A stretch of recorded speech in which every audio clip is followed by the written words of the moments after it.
Commander Vexnar stood in the observation room of the Galactic Alliance warship, his 4 eyes fixed on the small blue planet below.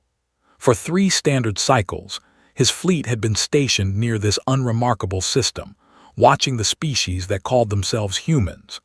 They were new to space travel, barely able to reach their own moon, and yet the Alliance had received orders to study them closely. "Why do we waste our time here?" asked Lieutenant Crix, his scaled face showing clear frustration. "These creatures are primitive. They fight among themselves constantly. They have no unified government, no standard military protocol. They are chaos given form." Vexnar did not answer immediately. He had thought the same thing when he first arrived.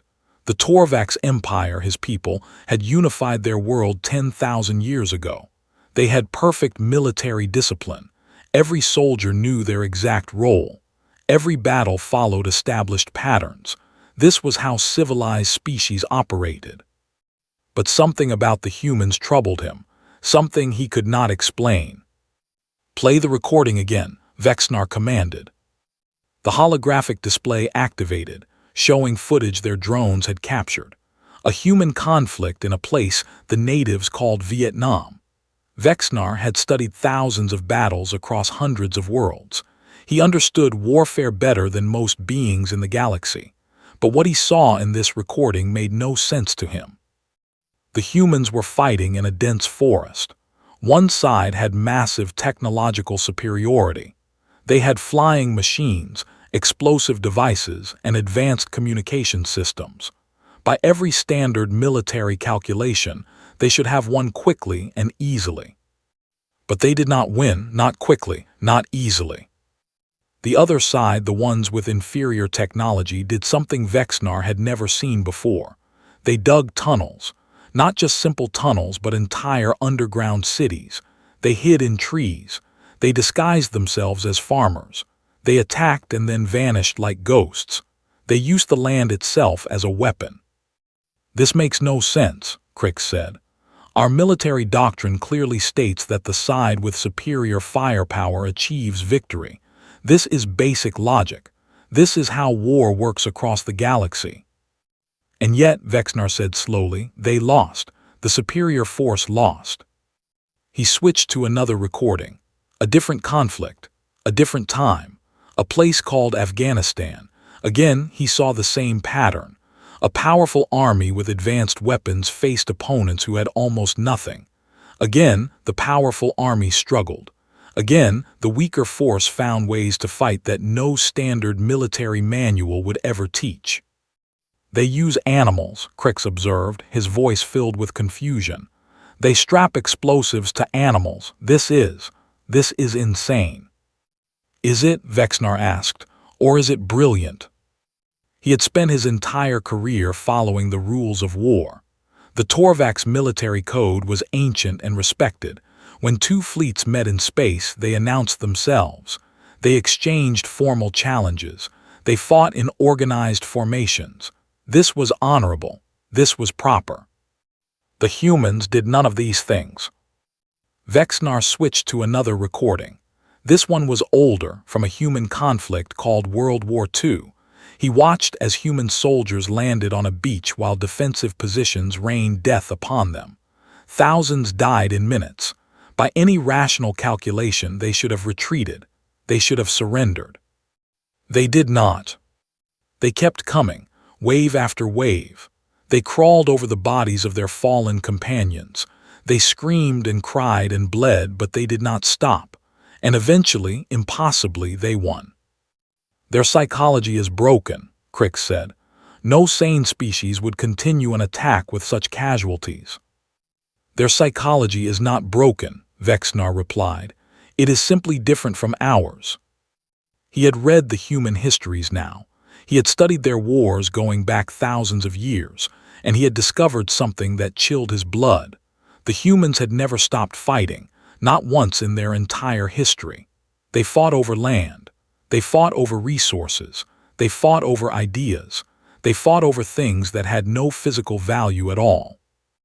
And in all that fighting they had learned things, terrible things, creative things. He showed Crix another recording.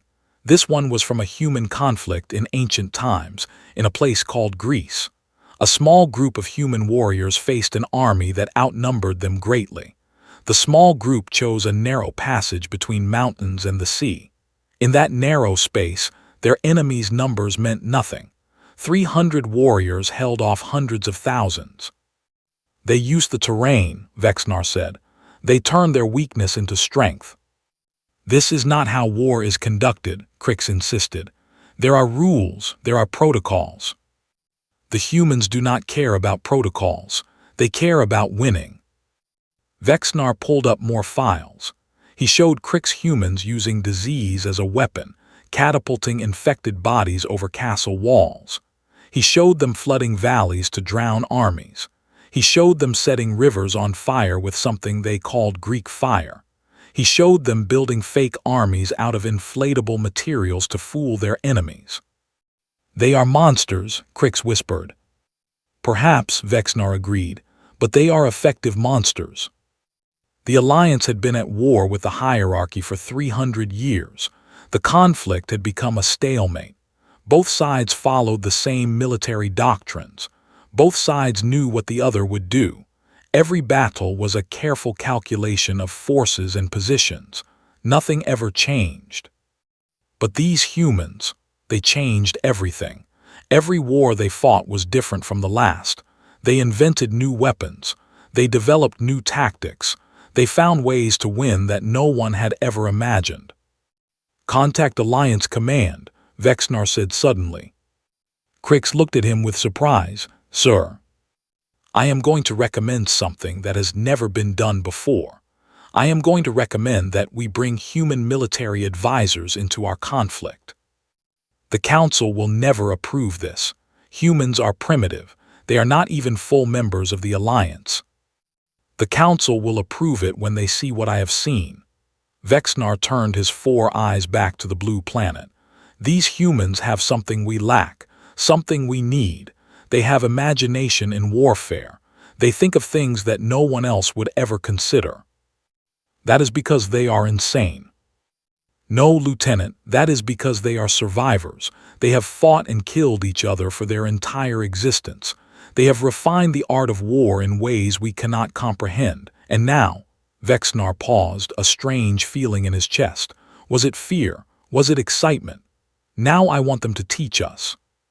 Crix said nothing. What could he say? His commander had clearly lost his mind, but he was still his commander.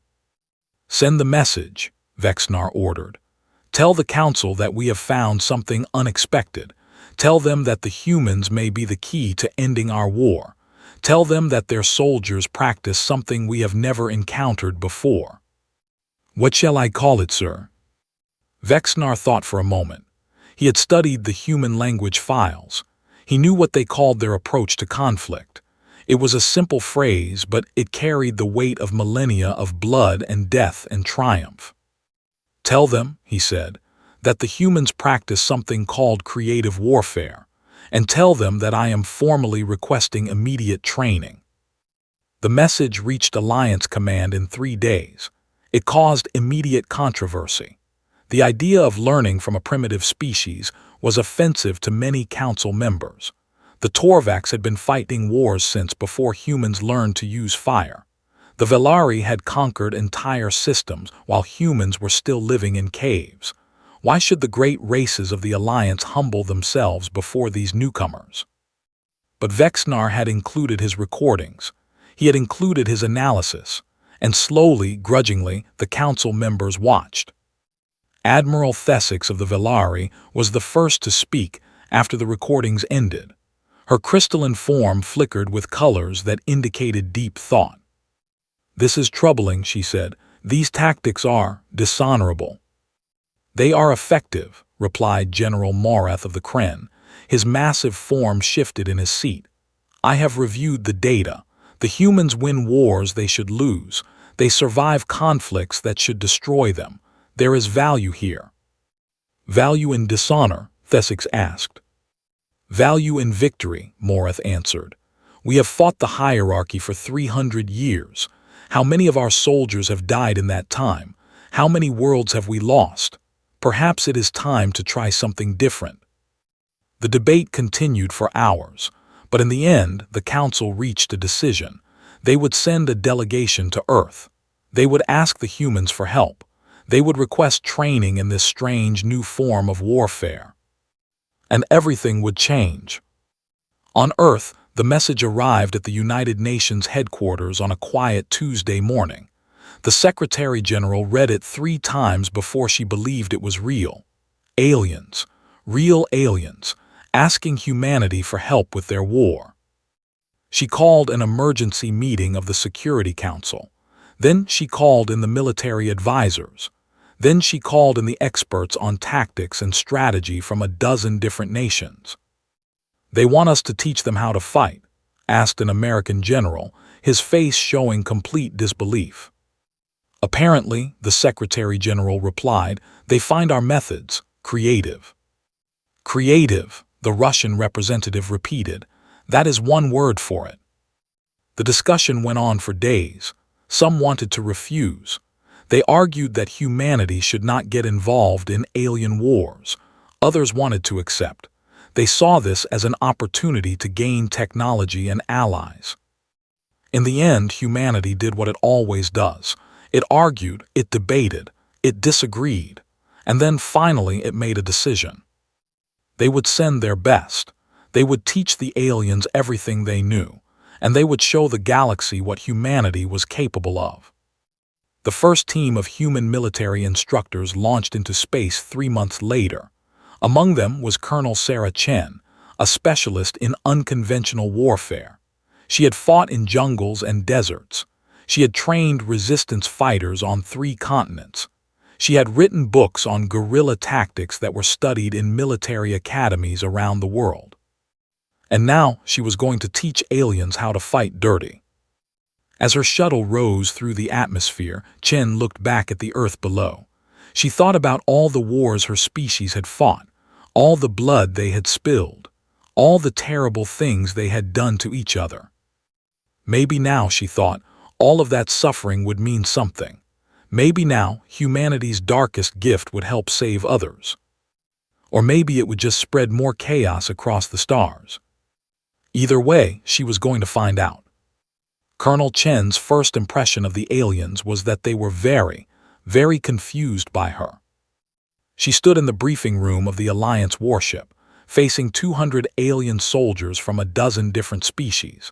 Some were tall and scaled like Commander Vexnar. Others were crystalline beings that seemed to be made of living glass. A few looked like walking trees, and one group appeared to be clouds of intelligent gas contained in special suits. They all stared at her like she was some kind of exotic animal. "Thank you for having me," Chen said through the translation device attached to her collar. "I understand you want to learn about human warfare." "We want to understand how you think," Vexnar corrected. "Your tactics defy logic, your strategies ignore probability, and yet you win." Chen smiled. She had heard this before from human enemies who had underestimated her. "Let me start with a story," she said. 2,000 years ago, there was a human general named Hannibal. He wanted to attack a powerful empire called Rome. The Romans expected him to attack from the sea or through the narrow coastal roads. Those were the logical approaches. Those were the obvious approaches. What did he do instead? One of the crystalline aliens asked. "He marched his army over the mountains, in winter, with elephants." The room was silent. "Elephants," Vexnar repeated. "Large animals native to our planet, very large, not designed for mountain climbing. The journey was considered impossible. Thousands of his soldiers died. Most of his elephants died. But when he emerged on the other side, he was behind the Roman lines. He had achieved complete surprise, and he went on to defeat every army Rome sent against him for 15 years. "This is madness," one of the tree-like aliens said. "Why would anyone attempt something so foolish?" "Because it worked," Chen replied. "Because the Romans never expected it, because they thought it was impossible." She paused. "That is the first lesson of human warfare. The impossible is just something that no one has tried yet." She spent the next hour telling more stories. She told them about the Trojan horse, how the Greeks hid soldiers inside a gift to get past impenetrable walls. She told them about the Ghost Army in World War II, how a small unit of artists and engineers used inflatable tanks and sound effects to fool the enemy into thinking they faced a massive force. She told them about tunnel rats in Vietnam, soldiers who crawled through underground passages barely wide enough for a human body, armed with nothing but pistols and flashlights. The aliens listened with growing amazement and horror. "You voluntarily enter confined spaces to fight," one of the gas cloud aliens asked. "This seems extremely unpleasant." "War is unpleasant," Chen said. "The question is whether you are willing to be more uncomfortable than your enemy. Our military doctrine emphasizes the importance of proper conditions for combat," Vexnar said. "Soldiers fight best when they are rested, fed, and equipped." "Of course they do. But what happens when those conditions are not available? What happens when you are outnumbered, outgunned, and fighting in terrain that favors your enemy? You retreat and regroup. And if you cannot retreat, if retreat means death for everyone you are trying to protect?" Vexnar hesitated. "Then, you fight a defensive action while evacuating civilians. And if there is nowhere to evacuate to?" The commander had no answer. Chen nodded. "That is the situation humans have faced throughout our history. We are a violent species living on a world with limited resources. We have always been fighting, and we have always found ways to keep fighting, even when all logic said we should surrender." She pulled up an image on the display. It showed a human soldier, covered in mud and blood, crouching in a hole in the ground. "This is a foxhole," she said.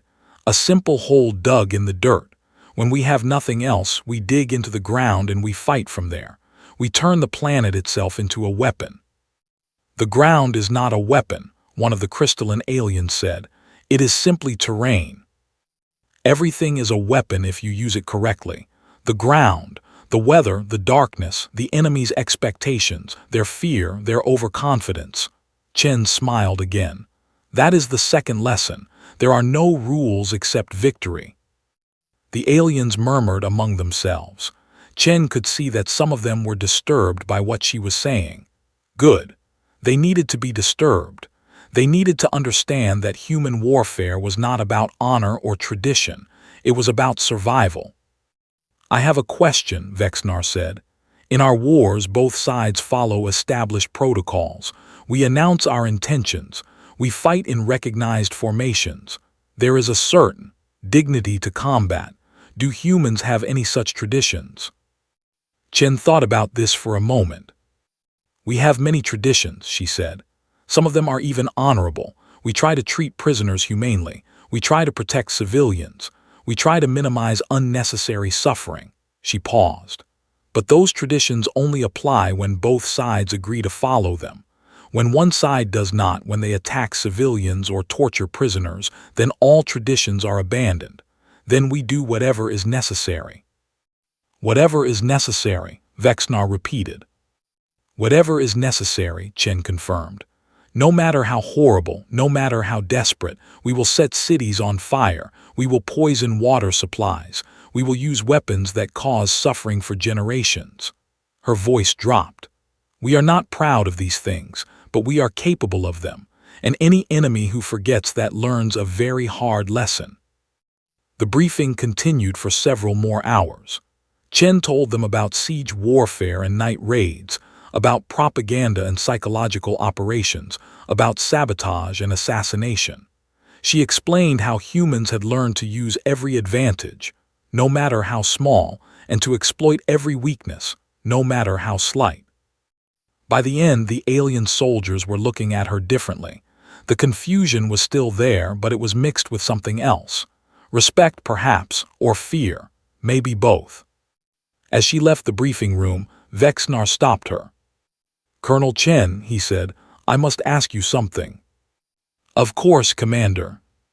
"Your species has developed all these terrible methods of warfare. You have spent your entire history finding new ways to kill each other. And yet, he paused, struggling with the words, and yet you seem like a reasonable person, kind, even. How do you carry all of this darkness within you? Chen considered the question. It was a good one. She had asked it herself many times. We carry it because we must, she finally said. The darkness is part of who we are, but so is the light. We fight terrible wars, yes, but we also build hospitals and schools. We create art and music. We love our families and our friends. We are not defined by our capacity for violence, Commander. We are defined by our ability to choose when to use it. Vexnar nodded slowly. I think I understand. Your violence is not madness, it is controlled, directed. When it needs to be, Chen agreed. When it does not need to be, we try very hard to be peaceful. But you are always ready. Always, Chen said. That is the burden of humanity. We know what we are capable of. We know what lives within us. And we spend our whole lives trying to be better than our worst instincts. She walked away, leaving the alien commander alone with his thoughts. Behind her, she could hear him speaking to his lieutenant. I was right to bring them here, Vexnar said. These humans, they are exactly what we need. They are dangerous, Crix replied. Yes, Vexnar agreed. They are, and soon our enemies will learn just how dangerous. The training program began the next day. Chen was joined by 30 other human instructors, specialists from every major military on Earth. There were American Marines and British SAS, Russian Spetsnaz and Israeli Mossad. There were guerrilla fighters from Colombia and jungle warfare experts from Brazil. There were snipers and sappers, demolition experts and interrogation specialists. They were the best of the best, gathered together for the strangest mission in human history, teaching aliens how to fight like humans. The first sessions were chaos. The aliens had spent centuries following rigid doctrines. They had specific formations for every situation. They had protocols for engaging enemy ships and procedures for ground combat. Everything was organized and predictable. The humans threw all of that out the window. Forget everything you know, said Master Sergeant James Morrison, a grizzled veteran of 3 wars. Your enemy knows what you know. They expect you to do what the book says, so we are going to burn the book. But the protocols exist for a reason, a Velari officer protested. They have been refined over thousands of years. And they have resulted in a 300-year stalemate, Morrison replied. How is that working out for you? The Velari had no answer.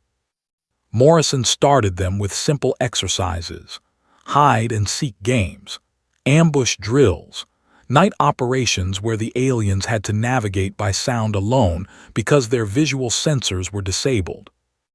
They struggled, they failed, they complained. And then slowly, they began to learn. Chen focused on teaching unconventional tactics to Vexnar's personal unit. These were supposed to be elite soldiers, the best the Torvax had, but they moved in predictable patterns and fought in organized formations. Their training had made them excellent at what they were taught, but terrible at adapting. Your enemy has observed your tactics for 300 years, Chen told them. They know exactly how you will react to every situation. We need to make you unpredictable. She ran them through exercises that seemed random and pointless at first. She made them fight with non-standard weapons. She put them in scenarios where standard tactics would fail. She rewarded creativity and punished predictability. The breakthrough came 3 weeks into the training. Chen had set up a scenario where Vexnar's unit had to capture an enemy position defended by human instructors. The position was heavily fortified. Standard doctrine called for a frontal assault with superior numbers. Vexnar had exactly equal numbers. A frontal assault would result in heavy casualties. Chen watched from the observation room as the Torvax commander studied the problem. She could see him running through his training, looking for the approved solution. There was none. This was by design. And then something changed. Vexnar tilted his head in a way that Chen had come to recognize. He was thinking differently. "We will not attack the front," he said to his troops. "We will attack the supply route." His lieutenant looked confused. "Sir, there is no supply route. This is a simulation." In reality, there would be a supply route. The defenders need food, water, ammunition. If we cut off their supplies, they will weaken. But we do not have time for a siege. We do not need time. Vexnar's 4 eyes narrowed. We will contaminate their supplies, make them think their water is poisoned. Fear will do our work for us. Chen smiled. The Torvax commander was learning. The exercise continued. Vexnar's unit used deception and psychological warfare to convince the defenders that their position was compromised. They spread false information. They created diversions. They attacked and retreated, keeping the defenders off balance. In the end, they captured the position with minimal casualties. It was the first time an alien unit had beaten the human instructors in a training scenario. "You have done well," Chen told Vexnar afterward. "You thought like a human." "I am not sure if that is a compliment," Vexnar replied. "It is, trust me." Chen looked at the data from the exercise. "You overcame your training, you adapted, you found a way to win that your enemy would not expect." It felt strange, like I was breaking rules that should not be broken. That feeling never completely goes away, but you learn to use it. You learn to recognize when the rules are helping you and when they are holding you back. Vexnar nodded slowly. "I begin to understand why your species has survived so long. You do not let anything hold you back, not tradition, not honor, not fear." "Oh, we feel fear," Chen said. "We feel all of those things. We just refuse to let them control us." The training continued for months. The human instructors taught everything they knew. They taught close combat and sniping. They taught demolition and infiltration. They taught the aliens how to survive in hostile environments with no support.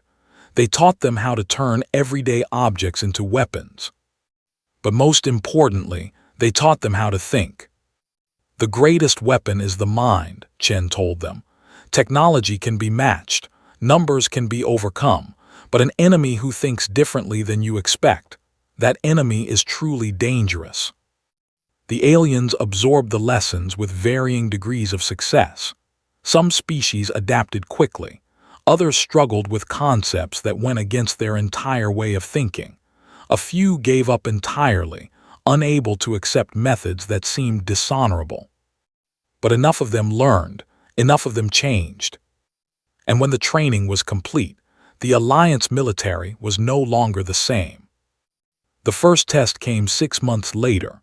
A hierarchy fleet attacked an Alliance outpost on the edge of defended space.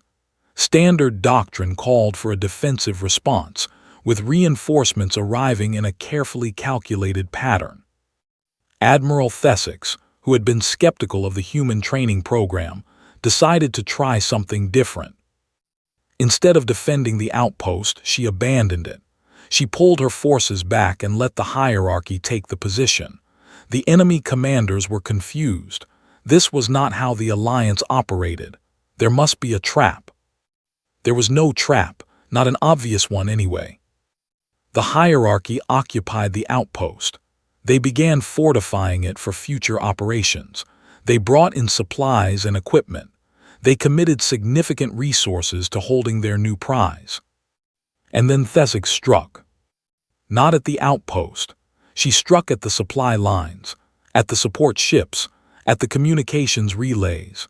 She used tactics that she had learned from Colonel Chen, tactics that no Alliance commander had ever employed before. The hierarchy fleet at the outpost found themselves cut off. They had plenty of supplies for now, but no way to get more. Their communications were jammed. Their reinforcements were being picked off before they could arrive. For the first time in 300 years, the enemy was confused. They did not know what the Alliance was doing. They did not know how to respond. Thesix waited. She let the enemy's fear grow. She sent false signals that suggested massive reinforcements were coming. She launched small raids that kept the hierarchy off balance. After 2 weeks, the enemy fleet at the outpost surrendered. They had not lost a major battle. They had simply been outmaneuvered. They had been beaten by an enemy who no longer fought by the rules. News of the victory spread quickly through the Alliance. Suddenly, everyone wanted to learn what the humans had taught. Training requests flooded in from every sector. Colonel Chen found herself overwhelmed with work. More human instructors were brought in. New training facilities were established. The entire Alliance military was being reformed according to human principles. Some of the older officers resisted. They called it dishonorable. They called it barbaric. They said the Alliance was losing its soul. But the victories continued, and with each success, the resistance grew weaker. 1 year after the training program began, Chen received a personal message from Commander Vexnar. He had been promoted to admiral after his unit achieved several important victories. Now he commanded an entire fleet. "Colonel Chen," the message began, "I wanted to thank you. The skills you taught us have changed everything. We are winning battles we would have lost before. We are thinking in ways we never imagined." Chen smiled as she read, but the next part of the message made her pause. "However, I must tell you something. At first I thought your methods were simply clever tactics, better ways to achieve our goals, but now I understand that they are more than that. They are a philosophy, a way of seeing the world. The humans taught us that there are no rules except survival, that anything is permitted if it leads to victory. I understand why this is necessary in war, but I worry about what it means for us after the war ends. Some of my officers have begun to apply these principles to other areas: politics, commerce, personal relationships. They see everything as a form of combat, every interaction as a battle to be won. Is this what it means to think like a human, to see the entire universe as an enemy to be defeated?" Chen read the message several times. She thought about how to respond. Finally, she began to write.